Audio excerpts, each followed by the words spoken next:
हींअर असां पढ़ंदासीं टे जेके आहिनि एट्रीब्यूट माइक्रोस्कोप जा कहिड़ा आहिनि, यानी टे मेन फीचर्स। हुन में हिकु आहे रेज़ोल्यूशन, ॿियो मैग्नीफिकेशन ऐं टियों आहे कंट्रास्ट। इन्हनि टिनिनि पावर्स खे असां छा कंदासीं, स्टडी।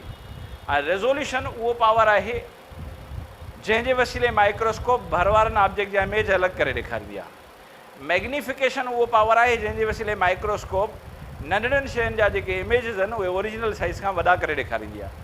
ऐं कंट्रास्ट माइक्रोस्कोप जो उहो फीचर आहे जंहिंजे वसीले माइक्रोस्कोप जेके पार्ट हिक ॿिए खां डिस्टिंग्विश ऑर्डनरी तौर ते न थी सघंदा आहिनि उन्हनि में फ़र्क़ु करे ॾेखारींदी आहे। त टे मेन एट्रीब्यूट थी विया माइक्रोस्कोप जा, मैग्नीफिकेशन, रेज़ोल्यूशन एंड कंट्रास्ट। असां लिखियो आहे, in microscope during the study of organism there are three main things which are very important. Number one is magnification. And magnification जी माना आहे टू मेक इन लार्ज, वॾो करे ॾेखार, to enlarge or to make large, वॾो करे ॾेखार। It is the power of microscope that is to increase the size of object. ही वो पावर आहे जंहिंजे वसीले माइक्रोस्कोप साइज ऑफ ऑब्जेक्ट खे वॾो करे ॾेखारींदी आहे। In light microscope the size of object may be magnified up to 10,000 of original size. जेतिरी माइक्रो ऑर्गेनिज्म जी ओरिजिनल साइज हूंदी, मैग्नीफिकेशन जे वसीले लाइट माइक्रो उन खां 10,000 दफ़ा हुनजो इमेज वॾो करे ॾेखारींदी आहे। Magnification is calculated by multiplying the power of eyepiece lens with the magnifying power of its objective lens। हाणे माइक्रोस्कोप में अगर ॿ लेंस यूज़ था थियनि, हिकु आईपीस लेंस, ॿियो ऑब्जेक्टिव लेंस, त ॿिन्हिनि लेंसिस जे पावर खे पाण में छा कंदो, मल्टीप्लाई। त असां लिखो आहे power of eyepiece lens multiplied by power of objective lens, it will be equal to total magnification power. त मैग्नीफिकेशन पावर इहो असां ते डिपेंड कंदो आहे त असां माइक्रोस्कोप जो मैग्नीफिकेशन पावर चेंज करे सघूं था। अगरि हाई पावर वारा लेंस लॻाईंदासीं मैग्नीफिकेशन पावर वधी वेंदो, अगरि लो पावर वारा लेंस लॻाईंदासीं त मैग्नीफिकेशन पावर जेको आहे उहो रिड्यूस थी वेंदो आहे। त हर माइक्रोस्कोप जो मैग्नीफिकेशन पावर तव्हांखे लेंसिस तब्दील करण सां चेंज करे सघो था। रेज़ोल्यूशन छा आहे, it is the minimum distance of objects, ॿिनि ऑब्जेक्ट जे विच में जेको मिनिमम डिस्टेंस आहे। हाणे एक्चुअली जे सेल आहे हुनजो पार्ट आहे साइटोप्लाज़म, उन में केतिरा ई ऑर्गेनेल आहिनि जेके हिक ॿिए जे वेझो रखियल हूंदा। माइक्रोस्कोप उन्हनि में थोरो डिस्टेंस क्रिएट करे ॾेखारींदी त जीअं इहे ऑब्जेक्ट हिक ॿिए खां असांखे अलॻि था नज़र अचनि। त इन पावर खे छा चइबो आहे, resolution. The distance plays an important role in the study of object. Object जे स्टडीअ में डिस्टेंस मेन रोल प्ले कंदो आहे। अदरवाइज़ ऑब्जेक्ट हिक ॿिए जे वेझो हूंदा त आइडेंटिफाई न थी सघंदा कहिड़ो ऑर्गेनेल आहे। हर माइक्रोस्कोप जो रेज़ोल्यूशन पावर कांस्टेंट हूंदो आहे, छो त उहो लेंसिस ते डिपेंड न कंदो आहे, it depend upon the nature of light. हाणे लाइट जो कहिड़ो फैक्टर, सोर्स ऑफ इल्यूमिनेशन जो कहिड़ो फैक्टर इहो हूंदो आहे, वेवलेंथ। अहिड़ी लाइट जंहिंजी वेवलेंथ वॾी आहे, फ्रीक्वेंसी एनर्जी घटि आहे, उनखे यूज़ कबो, मैग्नीफिकेशन घटि नज़र ईंदी। जीअं लाइट माइक्रोस्कोप आहे, इन में विजिबल लाइट यूज़ थींदी आहे, ऐं विजिबल लाइट जेको आहे वेवलेंथ वॾी आहे, फ्रीक्वेंसी एनर्जी घटि आहे, त उनजी जेका आहे मैग्नीफिकेशन पावर जेको हूंदो आहे उहो घटि हूंदो आहे। पर जेकॾहिं इलेक्ट्रॉन माइक्रोस्कोप खे ॾिसो त उन में इलेक्ट्रॉन बीम यूज़ थींदो आहे, इन जी wavelength short, frequency energy high हूंदी आहे, तंहिंजे करे इलेक्ट्रॉन माइक्रोस्कोप जो रेज़ोल्यूशन पावर लाइट माइक्रोस्कोप खां बहितरु आहे। इहो ई सबबु आहे त सेल जा अक्सर ऑर्गेनेल ऐं वायरस जी डिस्कवरी इलेक्ट्रॉन माइक्रोस्कोप जे इन्वेंशन खां पोइ थी। पहिरियां साइटोप्लाज़म ग्रेन्यूलर नज़र पियो अचे, दाणेदार। पोइ जॾहिं इलेक्ट्रॉन माइक्रोस्कोप ठही, बेस्ट रेज़ोल्यूशन पावर जे करे असांखे मुख़्तलिफ़ ऑर्गेनेल नज़र आया, ऐं असांखे जेके दाणा नज़र पिया अचनि उहे ऑर्गेनेल जे फॉर्म में आइडेंटिफाई थिया हुया। ऐं टियों पावर आहे contrast. when different parts of an object are differentiated, जॾहिं मुख़्तलिफ़ हिसा कंहिं ऑब्जेक्ट जा हिक ॿिए खां अलॻि नज़र अचनि ऐं सुञाता वञनि, it is called contrast. For this purpose staining is used. Staining माना कलरिंग जे अमल खे असां यूज़ कंदा आहियूं, ऐं मुख़्तलिफ़ सेल जा पार्ट छा कंदा आहियूं, असां ऑब्ज़र्व कंदा आहियूं। In the light microscope there is limited resolution power. Light microscope जो रेज़ोल्यूशन पावर छा हूंदो आहे, लिमिटेड हूंदो आहे। It may be about 500 times better than the unaided human eye। इंसान जी अखां 500 दफ़ा इहो पावर बहितर हूंदो आहे। by the help of electron microscope it can be increased up to 10,000 times, so it is better for the purpose of study of living organism by the use of electron microscope। त बहितर शइ आहे त असां electron microscope खे use कयूं, छो त हुनजो रेज़ोल्यूशन पावर वधीक बहितर हूंदो आहे बनिस्बत कंहिंजे light microscope J.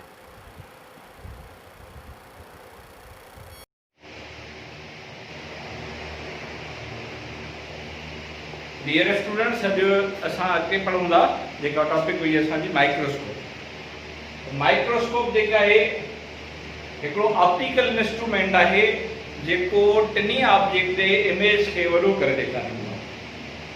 The second define microscopes are optical instruments which are used to observe microorganisms or small organisms. एड़ा ऑर्गेनिज्म जेके माइक्रोस्कोप जे मसा नजर अचन उनके माइक्रो ऑर्गेनिजम्स चइबो ऐं एड़ो औजार जैसा माइक्रो ऑर्गेनिज्म के ॾिठो वञे इनके माइक्रोस्कोप चइबो। माइक्रोस्कोप जा एक्चुअली टे क़िस्म थींदा आहिनि सोर्स ऑफ इल्यूमिनेशन जे बुनियाद ते। त माइक्रोस्कोप में कम करण जी जेका सलाहियत आहे यानी नंढी शइ जो इमेज माइक्रोस्कोप वॾो करे ॾेखारींदी आहे कहिड़ी रोशनीअ जे मौजूदगी में। रोशनी जा क़िस्म हाणे एक्चुअली रोशनीअ जो ज़रियो अगरि सनलाइट हुजे ऐं माइक्रोस्कोप सोलर एनर्जी जे मौजूदगी में नंढड़े ऑब्जेक्ट जो इमेज वॾो करे ॾेखारे त अहिड़ी माइक्रोस्कोप खे असां लाइट माइक्रोस्कोप चवंदा आहियूं। त असां डिफाइन कयो there are different kinds of microscope. पहिरियों नंबर असां लिखो आहे light microscope. A light microscope है, in this microscope visible light is used as a source of illumination. इन माइक्रोस्कोप में जेको रोशनी जो ज़रियो हुंदो आहे वो विजिबल लाइट हूंदी आहे। The convex lenses are used in microscope. इनमें convex lens इस्तेमाल थींदा आहिनि। There is a stage on which slide of specimen is placed to observe by the help of lens. इनमें हिकिड़ी छा हूंदी आहे स्टेज हूंदी आहे जंहिं ते असां बायोलॉजिकल स्पेसिमेन रखी करे उनखे ऑब्जर्व करण उन जा images. This microscope is of two types. हाणे जेका लाइट माइक्रोस्कोप आहे उन जा वरी ॿ क़िस्म थींदा आहिनि। हिकु लाइट माइक्रोस्कोप खे चइबो आहे सिंपल आर डायफ्लेक्टिंग माइक्रोस्कोप, ॿिए खे चइबो आहे compound microscope. The simple microscope छा आहे in this microscope single lens is used to study the object. कंहिं बि ऑब्जेक्ट खे ॾिसण जे लाइ माइक्रोस्कोप में अगरि हिकिड़ो लेंस यूज थो थिए त असां उनखे चवंदा आहियूं सिंपल माइक्रोस्कोप आहे। This was designed by Johnson and Hans of Holland between 1915 and 1610। इनके पहिरियों दफ़ो जॉनसन ऐं हैंस हॉलैंड जा साइंटिस्ट इन्हनि इंट्रोड्यूस कया। इन में सिंगल लेंस जो आहे उहो यूज़ थींदो आहे। ॿी आहे लाइट माइक्रोस्कोप जंहिंखे असां कंपाउंड माइक्रोस्कोप चवंदा आहियूं। In this microscope more than one lenses are used. Its magnification is 42 times more than a simple microscope. Simple microscope का इनकी magnification 42 times वधीक बेहतर हूंदी आहे। It was designed by Robert Hooke in 1635 to 1703। हाणे तव्हां इनखे ज़हन में रखो त लाइट माइक्रोस्कोप में source of illumination visible light हूंदी। अगरि उन में हिकु लेंस यूज़ थिए त इहा सिंपल माइक्रोस्कोप आहे।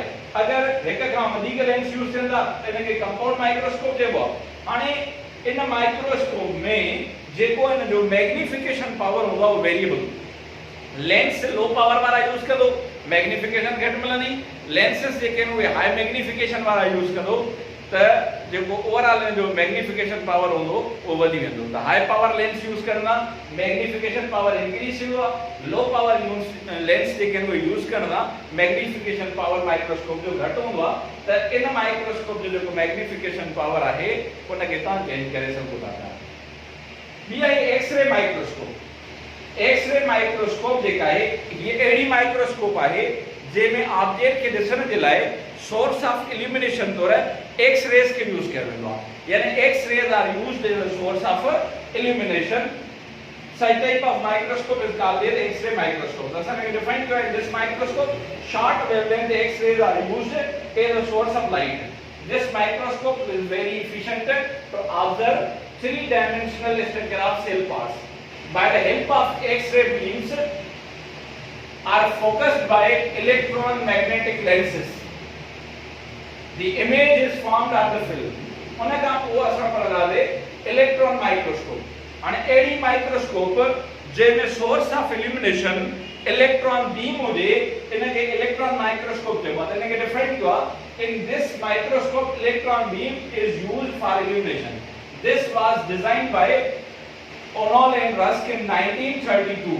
Other scientist also contributed in its design such as Marton आहे, प्रेबस आहे, मिलर आहे। इन्हनि साइंटिस्ट बि उनजो मुख़्तलिफ़ डिजाइनूं तश्कील करण में पंहिंजो बहिरो वरितो। उनखां अलावा इन माइक्रोस्कोप जा इलेक्ट्रॉन माइक्रोस्कोप जा वरी क़िस्म थींदा आहिनि। There are main two types of electron microscope. हिक खे ट्रांसमिशन इलेक्ट्रॉन माइक्रोस्कोप चइबो आहे जंहिंजो असां शॉर्ट फॉर्म TEM लिखंदा आहियूं। ॿिए खे स्कैनिंग इलेक्ट्रॉन माइक्रोस्कोप चइबो आहे जंहिंजो शॉर्ट फॉर्म ACM लिखंदा आहियूं। त ट्रांसमिशन इलेक्ट्रॉन माइक्रोस्कोप छा हूंदी आहे In this microscope, electron beam is emitted from the surface or cathode or metal. Metal filament में कैथोड में या जो आहे हिकड़ो जो आहे जो सरफेस हूंदो आहे उन मां एमिट थींदा आहिनि इलेक्ट्रॉन बीम्स. उहे इलेक्ट्रॉन बीम कारे वेंदा this beam passes through the specimen. वो electron beam specimen का गुजरंदो आहे. An image is seen on the photographic film or on the fluorescent screen. वो fluorescent screen ते या photographic film ते ऑब्जेक्ट जो इमेज थींदो आहे. इन खां पोइ स्कैनिंग इलेक्ट्रॉन माइक्रोस्कोप आहे जंहिंखे असां ACM चवंदा आहियूं. This microscope takes part in scanning of object. ये ऑब्जेक्ट स्कैन करण में हेल्प कंदी आहे. A fine beam of electron scan the object coated with metal layer. Object जो को मेटल लेयर में कोटेड हुंदो आहे उन का असां छा करायूं उन मां उन जी स्कैनिंग कराईंदा आहियूं इलेक्ट्रॉन बीम जो ज़रिए. This metal layer produces secondary electron. Metal layer वरी ॿियो इलेक्ट्रॉन पैदा कंदो आहे which are controlled by detector to produce an image on the television screen. वो टेलीविजन स्क्रीन ते वरी उन जो इमेज कंदो आहे. हिकु स्कैनिंग इलेक्ट्रॉन माइक्रोस्कोप आहे, ॿी ट्रांसमिशन इलेक्ट्रॉन माइक्रोस्कोप आहे. हे ॿ टाइप हूंदा आहिनि कंहिंजा इलेक्ट्रॉन माइक्रोस्कोप जा. त माइक्रोस्कोप जा मेन टाइप टे आहिनि. हिकु लाइट माइक्रोस्कोप, ॿी एक्स-रे माइक्रोस्कोप, टी इलेक्ट्रॉन माइक्रोस्कोप. लाइट माइक्रोस्कोप जा ॿ टाइप आहिनि, हिकु सिंपल ऐं ॿी कंपाउंड. जॾहिं त इलेक्ट्रॉन माइक्रोस्कोप जा वरी ॿ टाइप आहिनि जंहिंमें हिकु आहे ट्रांसमिशन इलेक्ट्रॉन माइक्रोस्कोप या स्कैनिंग इलेक्ट्रॉन माइक्रोस्कोप. इन खां हटी करे वधीक असां पढ़ंदासीं त माइक्रोस्कोप जा मेन एट्रीब्यूशंस यानी कैरेक्टरिस्टिक्स घणा हूंदा आहिनि. माइक्रोस्कोप में मेन एट्रीब्यूशन या कैरेक्टरिस्टिक्स उन जा टे हूंदा आहिनि. पहिरियों हूंदो आहे मैग्निफिकेशन, ॿियो हूंदो आहे रेज़ोल्यूशन ऐं टियों हूंदो आहे कंट्रास्ट. त हाणे असां इन्हनि टिनि मेन फीचर्स खे स्टडी कंदासीं.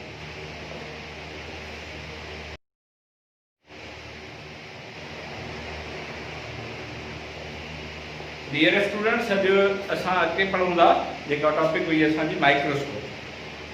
माइक्रोस्कोप जेका आहे हिकिड़ो ऑप्टिकल इंस्ट्रूमेंट आहे जेको टिनी ऑब्जेक्ट जे इमेज खे वॾो करे ॾेखारींदो आहे.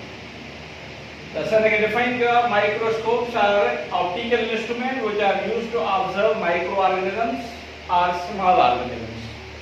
अहिड़ा ऑर्गेनिजम जेके माइक्रोस्कोप जे मदद सां नज़र अचनि उनखे माइक्रो ऑर्गेनिजम्स चइबो आहे. ऐं अहिड़ो औज़ार जंहिंसां माइक्रो ऑर्गेनिजम खे ॾिठो वञे इनखे माइक्रोस्कोप चइबो आहे. माइक्रोस्कोप जा एक्चुअली टे क़िस्म थींदा आहिनि सोर्स ऑफ इल्यूमिनेशन जे बुनियाद ते. त माइक्रोस्कोप में कम करण जी जेका सलाहियत आहे यानी नंढी शइ जो इमेज माइक्रोस्कोप वॾो करे ॾेखारींदी आहे कहिड़ी रोशनीअ जे मौजूदगी में. रोशनीअ जा क़िस्म हाणे एक्चुअली रोशनीअ जो ज़रियो अगरि सनलाइट हुजे ऐं माइक्रोस्कोप सोलर एनर्जी जे मौजूदगीअ में नंढड़े ऑब्जेक्ट जो इमेज वॾो करे ॾेखारे त अहिड़ी माइक्रोस्कोप खे असां लाइट माइक्रोस्कोप चवंदा आहियूं. त असां डिफाइन कयो there are different kinds of microscope. पहिरियों नंबर असां लिखियो आहे लाइट माइक्रोस्कोप. लाइट माइक्रोस्कोप छा आहे? In this microscope visible light is used as a source of illumination. इन माइक्रोस्कोप में जेको रोशनीअ जो ज़रियो हूंदो आहे उहो विजिबल लाइट हूंदी आहे. The convex lenses are used in microscope. इनमें कॉन्वेक्स लेंस इस्तेमाल थींदा आहिनि. There is a stage on which slide of specimen is placed to observe by the help of lens. इनमें हिकिड़ी छा हूंदी आहे स्टेज हूंदी आहे जंहिं ते असां बायोलॉजिकल स्पेसिमेन रखी करे उनखे ऑब्जर्व करण जा images. This microscope is of two types. हाणे जेका लाइट माइक्रोस्कोप आहे उन जा वरी ॿ क़िस्म थींदा आहिनि. हिकु लाइट माइक्रोस्कोप खे चइबो आहे सिंपल आर डायफ्रैक्टिव माइक्रोस्कोप, ॿिए खे चइबो आहे compound microscope. The simple microscope है. In this microscope, single lens is used to study the object. के ऑब्जेक्ट के ॾिसण जे लाइ माइक्रोस्कोप में अगर हिकिड़ो लेंस यूज थो थिए त असां उनखे चवंदा आहियूं या सिंपल माइक्रोस्कोप आहे. This was designed by Johnson and Hans of Holland between 1915 and 1610. इनके पहिरियों दफ़ो जॉनसन ऐं हॉलैंड जा साइंटिस्ट इन्हनि इंट्रोड्यूस कया. इनमें सिंगल लेंस जो है वो यूज थींदो आहे. ॿी आहे लाइट माइक्रोस्कोप जंहिंखे असां कंपाउंड माइक्रोस्कोप चवंदा आहियूं. In this microscope more than one lenses are used. Its magnification is 42 times more than a simple microscope. Simple microscope का इनकी मैग्निफिकेशन 45 टाइम्स वधीक बेहतर हूंदी आहे. It was designed by Robert Hooke in 1635 two 1703. हाणे तव्हां इनखे ज़हन में रखो त लाइट माइक्रोस्कोप में source of illumination visible light हूंदी. अगर उनमें एक लेंस यूज थी तो यह सिंपल माइक्रोस्कोप है। अगर एक का वधीक लेंस यूज थिंदा त इनके कंपाउंड माइक्रोस्कोप चइबो। हाणे इन माइक्रोस्कोप में जेको इन जो मैग्निफिकेशन पावर होगा वो वेरिएबल। लेंस लो पावर वाला यूज करो मैग्निफिकेशन घट मिलनी, लेंसेस जेके वे हाई मैग्निफिकेशन वाला यूज करो तो जो ओवरऑल जो मैग्निफिकेशन पावर होंदो वो वधी वेंदो। तो हाई पावर लेंस यूज करना मैग्निफिकेशन पावर इंक्रीज हुआ, लो पावर लेंस जेके वे यूज करना मैग्निफिकेशन पावर माइक्रोस्कोप जो घट होंदो। तो इन माइक्रोस्कोप जो मैग्निफिकेशन पावर है उन के ता चेंज करे सको था। बी है एक्सरे माइक्रोस्कोप। एक्सरे माइक्रोस्कोप जेका है ये एडी माइक्रोस्कोप है जेमें ऑब्जेक्ट के दिसण जे लाए सोर्स ऑफ इल्यूमिनेशन तौर एक्स रेज के यूज कर वेंदो आहे। यानी X rays are used as a source of illumination. Such type of microscope is called as X-ray microscope. Thus, I can define in this microscope, short wavelength X-rays are used as a source of light. This microscope is very efficient to observe three-dimensional structure of cell parts. By the help of X-ray beams, are focused by electron magnetic lenses. The image is formed on the film. उनका वो असर पड़ता है electron microscope. and AD microscope जेमें source of illumination electron beam होजे इनके electron microscope के बाद इनके डिफाइन हुआ। in this microscope electron beam is used for illumination. This was designed by O'Neill and Rusk in 1932. Other scientists also contributed in its design such as Martin आहे, Prebus आहे, Miller आहे। इन scientist दोनों जो मुख्तलिफ design तश्कील कर में पंहिंजो बहिरो वठो। उनखां अलावा इन माइक्रोस्कोप या इलेक्ट्रॉन माइक्रोस्कोप जा वरी क़िस्म थींदा आहिनि। There are main two types of electron microscope. हिक खे ट्रांसमिशन इलेक्ट्रॉन माइक्रोस्कोप चइबो आहे जंहिंजो असां शॉर्ट फॉर्म TEM लिखंदा आहियूं। ॿिए खे स्कैनिंग इलेक्ट्रॉन माइक्रोस्कोप चइबो आहे जंहिंजो शॉर्ट फॉर्म ACM लिखंदा आहियूं।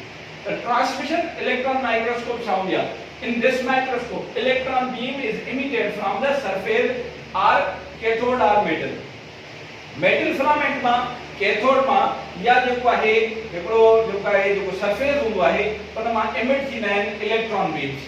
वो इलेक्ट्रॉन बीम काले वेंदा। This beam passes through the specimen. वो इलेक्ट्रॉन बीम स्पेसिमेन का गुजरंदो आहे। An image is seen on the photographic film or on the fluorescent screen. वो फ्लोरेसेंट स्क्रीन ते या फोटोग्राफिक फिल्म ते ऑब्जेक्ट जो इमेज चवंदो आहे। इन खां पोइ स्कैनिंग इलेक्ट्रॉन माइक्रोस्कोप आहे जंहिंखे असां ACM चवंदा आहियूं। This microscope takes part in scanning of object. ये ऑब्जेक्ट खे स्कैन करण में हेल्प कंदी आहे। A fine beam of electron scan the object coated with metal layer. Object जो मेटल लेयर में कोटेड हूंदो आहे उन खां असां छा करायूं उन मां उन जी स्कैनिंग कराईंदा आहियूं इलेक्ट्रॉन बीम जे वसीले। This metal layer produces secondary electron. Metal layer वही दो इलेक्ट्रॉन पैदा करता है, which are controlled by detector to produce an image on the television screen. और television screen पे वही जो image चलता है। लेकिन इसके लिए इलेक्ट्रॉन माइक्रोस्कोप है, भी ट्रांसमिशन इलेक्ट्रॉन माइक्रोस्कोप है। एक बार टाइप होना है कि जा इलेक्ट्रॉन माइक्रोस्कोप जा। तो माइक्रोस्कोप जा मेन टाइप ट्रेन एक light microscope, the x ray microscope, the electron microscope. Light microscope जा बटाई बने का सिंपल एंड डी कंपाउंड। जने का इलेक्ट्रॉन माइक्रोस्कोप जा वरी बटाई पाइन जेमें एक ट्रांसमिशन इलेक्ट्रॉन माइक्रोस्कोप या स्कैनिंग इलेक्ट्रॉन माइक्रोस्कोप। इन का हटी करे वधिक असां पढ़ंदासीं त माइक्रोस्कोप जा मेन एट्रीब्यूशंस यानी कैरेक्टरिस्टिक्स घणा हूंदा आहिनि। माइक्रोस्कोप में मेन एट्रीब्यूशन या कैरेक्टरिस्टिक्स उन जा टे हूंदा आहिनि। पहिरियों हूंदो आहे मैग्निफिकेशन, ॿियो हूंदो आहे रेजोल्यूशन ऐं टियों हूंदो आहे कंट्रास्ट। तो हाणे असां इन टिनि मेन फीचर्स के स्टडी कंदासीं।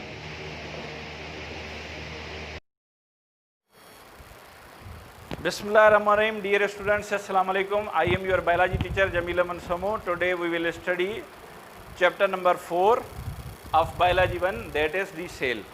अॼु असां चैप्टर नंबर 4 में सेल पढ़ंदासीं। सेल जो तारीफ़ त सेल छा आहे, डिस्कवर कीअं थियो। Cell is the smallest fundamental structural and functional unit of living organisms, or we can say cell is the basic unit of life. ज़िंदगी जो बुनियादी जुज़ो जेको आहे उहो जीव गहिड़ो आहे या कम ऐं बनावट जे लिहाज़ खां जानदारनि जो नंढे में नंढो जुज़ो जेको हूंदो आहे उनखे असां सेल चवंदा आहियूं। हाणे सेल जी डिस्कवरी कीअं ऐं कॾहिं थी सेल जी डिस्कवरी एक ऑप्टिकल इंस्ट्रूमेंट जे एजाद खां पोइ थी जंहिंखे असां माइक्रोस्कोप चवंदा आहियूं। ऐं माइक्रोस्कोप खे पहिरियों डिस्कवर करण वारो साइंटिस्ट आहे गैलीलो, जंहिं इनखे डिस्कवर कयो हुयो 1610 में। त असां लिखियो आहे discovery of cell became possible with the invention of microscope by an Italian scientist Galileo in 1610।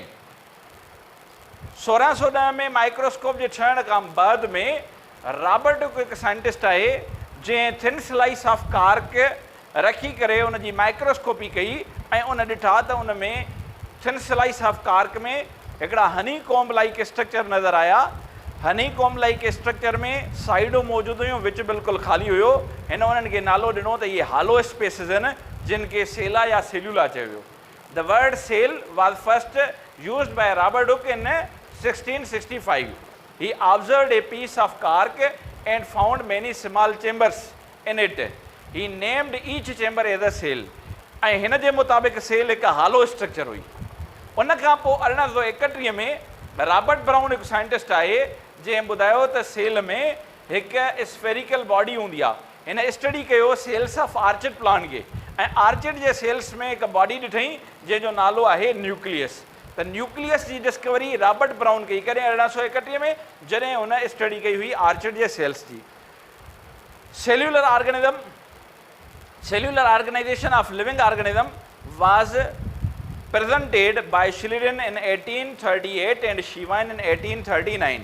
Schleiden ऐं शिवान ई ॿ साइंटिस्ट आहिनि जिन प्लांट ऐं एनिमल मटीरियल ते अलॻि अलॻि वर्क कयो ऐं हिकिड़ी जनरलाइज़ थ्योरी ॾिनी जंहिंखे सेल थ्योरी चइबो आहे। एक्चुअली शिवान जेको आहे इन ऑब्ज़र्वेशन कई त सेल में जेको न्यूक्लियस हूंदो आहे उन जे ॿाहिरां हिकिड़ो सेमी फ्लूइड हूंदो आहे ट्रांसपेरेंट जंहिंखे साइटोप्लाज़म चइबो आहे, ऐं उनखे ॿाहिरां हिकु थिन कवरिंग हूंदी आहे जंहिंखे चइबो आहे प्लाज़्मा मेम्ब्रेन या सेल मेम्ब्रेन।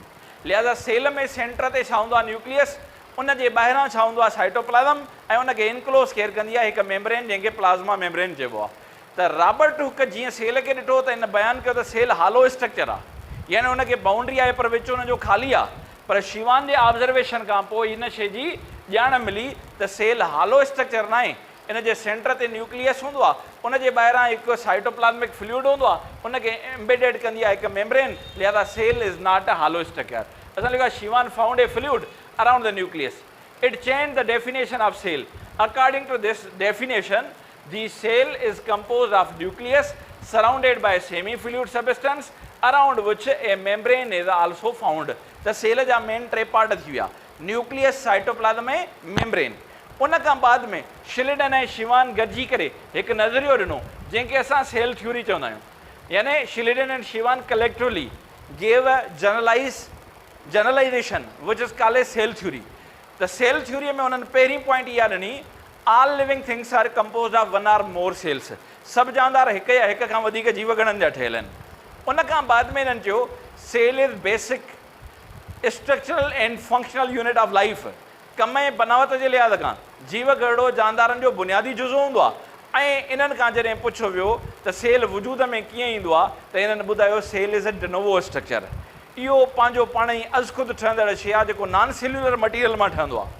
बाद में रुडॉल्फ विर्चू 1855 में अचे ॿुधायो त cell is not a de novo structure. इहो पाण ई वजूद में ईंदड़ शइ न आहे, पर छा थींदो आहे new sales come from pre-existing cells after a process called cell division। पहिरियां वारा सेल विरासत कंदा आहिनि, उन मां नवां सेल वजूद में ईंदा आहिनि। त पहिरियां वारनि सेलनि जे विरासत खां पोइ नवनि सेलनि जो वजूदु ईंदो आहे। त जेके पहिरियां वारा सेल हूंदा आहिनि उन्हनि खे पेरेंट सेल चइबो आहे, जेके उन मां पैदा थींदा आहिनि उन्हनि खे डाटर सेल चइबो आहे, ऐं उहो अमल जंहिंमें पेरेंट सेल मां डाटर सेल पैदा थींदा आहिनि इनखे चइबो आहे सेल डिविजन। त पोइ थर्ड जेका पॉइंट आहे सेल थ्योरी जी उनखे चेंज कयो वियो हुयो 1855 में त cell is not a de novo structure, it is not formed spontaneously but new cells arise by the division of pre existing cells. त इहा असां वटि थर्ड पॉइंट रुडॉल्फ विर्चू जे ऑब्ज़र्वेशन खां पोइ वजूद में अची वई। हाणे हर सेल जो कमु उन जी जेका बनावट आहे उहा पंहिंजी पंहिंजी हूंदी आहे। हर सेल में हेरिडिटी मटीरियल हूंदो आहे ऐं हिकु सेल में ज़िंदगीअ जूं सभई ख़ासियतूं मौजूदु हूंदियूं आहिनि। सेल खे न्यूट्रिएंट जी ज़रूरत हूंदी आहे, सेल में मेटाबॉलिज़म थींदो आहे, सेल में रेस्पायरेशन थींदी आहे, सेल में एक्सक्रिएशन थींदी आहे, सेल में ग्रोथ थींदी आहे, सेल में सेंसिटिविटी हूंदी आहे, सेल में डिवीजन हूंदी आहे ऐं पंहिंजी जनरेशन वधाईंदो आहे हिकु सेल डिवाइड थी करे। त इहे लाइफ जा जेके बुनियादी अमल आहिनि उहे सभई हिकु नंढे जुज़े में मौजूदु आहिनि जिनखे सेल चइबो आहे। तंहिंजे करे चवंदा सेल उहा नंढे में नंढी जानदारनि जी बनावट आहे जंहिंमें ज़िंदगी जूं सभई ख़ासियतूं मौजूदु हूंदियूं आहिनि।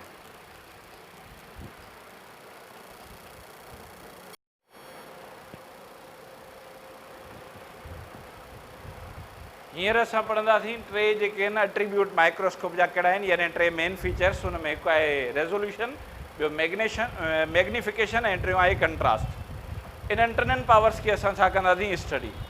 ऐं रेज़ोल्यूशन उहो पावर आहे जंहिंजे वसीले माइक्रोस्कोप भर वारनि ऑब्जेक्ट जा इमेज अलॻि करे ॾेखारींदी आहे। मैग्नीफिकेशन उहो पावर आहे जंहिंजे वसीले माइक्रोस्कोप नंढड़नि शयुनि जा जेके इमेजिस आहिनि उहे ओरिजिनल साइज़ खां वॾा करे ॾेखारींदी आहे।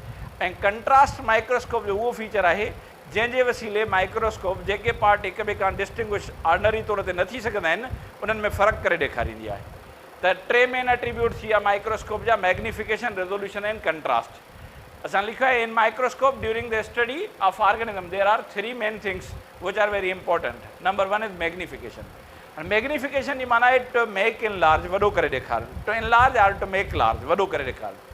It is the power of microscope that is to increase the size of object. ही वो पावर आहे जंहिंजे वसीले माइक्रोस्कोप साइज ऑफ ऑब्जेक्ट खे वॾो करे ॾेखारींदी आहे। In light microscope the size of object may be magnified up to 10,000 of original size.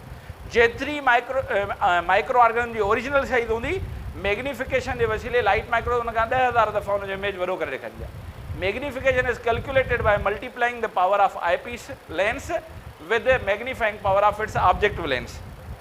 हाणे माइक्रोस्कोप में अगर ॿ लेंस यूज़ था थियनि, हिकु आईपीस लेंस, ॿियो ऑब्जेक्टिव लेंस, त ॿिन्हिनि लेंसिस जे पावर खे पाण में छा कंदो मल्टीप्लाई। त असां लिखो power of eyepiece lens multiplied by power of objective lens, it will be equal to total magnification power. त मैग्नीफिकेशन पावर इहो असां ते डिपेंड कंदो आहे त असां माइक्रोस्कोप जो मैग्नीफिकेशन पावर चेंज करे सघूं था।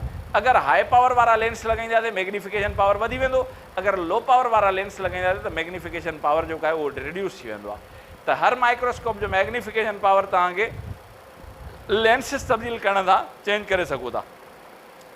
रेज़ोल्यूशन छा आहे? It is the minimum distance of objects, ॿिनि ऑब्जेक्ट जे विच में जेको मिनिमम डिस्टेंस आहे।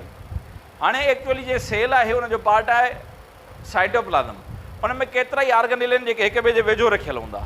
माइक्रोस्कोप उन्हनि में थोरो डिस्टेंस क्रिएट करे ॾेखारींदी त जीअं इहे ऑब्जेक्ट हिक ॿिए खां असांखे अलॻि नज़र अचनि। त इन पावर खे छा सॾिबो आहे? रेज़ोल्यूशन।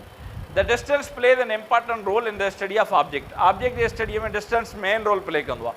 अदरवाइज़ ऑब्जेक्ट हिक ॿिए जे वेझो हूंदा त आइडेंटिफाई न थी सघंदा कहिड़ो ऑर्गेनेल आहे। हर माइक्रोस्कोप जो रेज़ोल्यूशन पावर कांस्टेंट हूंदो आहे, छो त उहो लेंसिस ते डिपेंड न कंदो आहे, it depend upon the nature of light. हाणे लाइट जो कहिड़ो फैक्टर, सोर्स ऑफ इल्यूमिनेशन जो कहिड़ो फैक्टर इहो हूंदो आहे? वेवलेंथ। अहिड़ी लाइट जंहिंजी वेवलेंथ वॾी आहे, फ्रीक्वेंसी एनर्जी घटि आहे, हुनखे यूज़ कबो, मैग्नीफिकेशन घटि नज़र ईंदी। जीअं लाइट माइक्रोस्कोप आहे, इन में विज़िबल लाइट यूज़ थींदी आहे ऐं विज़िबल लाइट जेको आहे वेवलेंथ वॾी आहे, फ्रीक्वेंसी एनर्जी घटि आहे, त उनजी जेका आहे मैग्नीफिकेशन पावर जेको हूंदो आहे उहो घटि हूंदो आहे। पर जेकॾहिं इलेक्ट्रॉन माइक्रोस्कोप खे ॾिसो त उन में इलेक्ट्रॉन बीम यूज़ थींदो आहे, इन जी wavelength short, frequency energy high हूंदी आहे। तंहिंजे करे इलेक्ट्रॉन माइक्रोस्कोप जो रेज़ोल्यूशन पावर लाइट माइक्रोस्कोप खां बहितरु आहे। इहो ई सबबु आहे त सेल जा अक्सर ऑर्गेनेल ऐं वायरस जी डिस्कवरी इलेक्ट्रॉन माइक्रोस्कोप जे इन्वेंशन खां पोइ थी। पहिरियां साइटोप्लाज़म ग्रेन्यूलर नज़र पियो अचे, दाणेदार। पोइ जॾहिं इलेक्ट्रॉन माइक्रोस्कोप ठही, बेस्ट रेज़ोल्यूशन पावर जे करे असांखे मुख़्तलिफ़ ऑर्गेनेल नज़र आया ऐं असांखे जेके दाणा नज़र पिया अचनि उहे ऑर्गेनेल जे फॉर्म में आइडेंटिफाई थिया हुया। ऐं टियों पावर आहे contrast. when different parts of an object are differentiated, जॾहिं मुख़्तलिफ़ हिसा कंहिं ऑब्जेक्ट जा हिक ॿिए खां अलॻि नज़र अचनि ऐं सुञाता वञनि, it is called contrast. For this purpose staining is used. Staining माना कलरिंग जे अमल खे असां यूज़ कंदा आहियूं ऐं मुख़्तलिफ़ सेल जा पार्ट छा कंदा आहियूं, असां ऑब्ज़र्व कंदा आहियूं। In the light microscope there is limited resolution power. Light microscope जो रेज़ोल्यूशन पावर छा हूंदो आहे? लिमिटेड हूंदो आहे। It may be about 500 times better than the unaided human eye। इंसान जी अखां 500 दफ़ा इहो पावर बहितर हूंदो आहे। by the help of electron microscope it can be increased up to 10,000 times, so it is better for the purpose of study of living organism by the use of electron microscope। तो बेहतर शइ आहे त असां electron microscope खे use कयूं, छो त हुनजो रेज़ोल्यूशन पावर वधीक बहितर हूंदो आहे बनस्बत कंहिंजे लाइट माइक्रोस्कोप जे।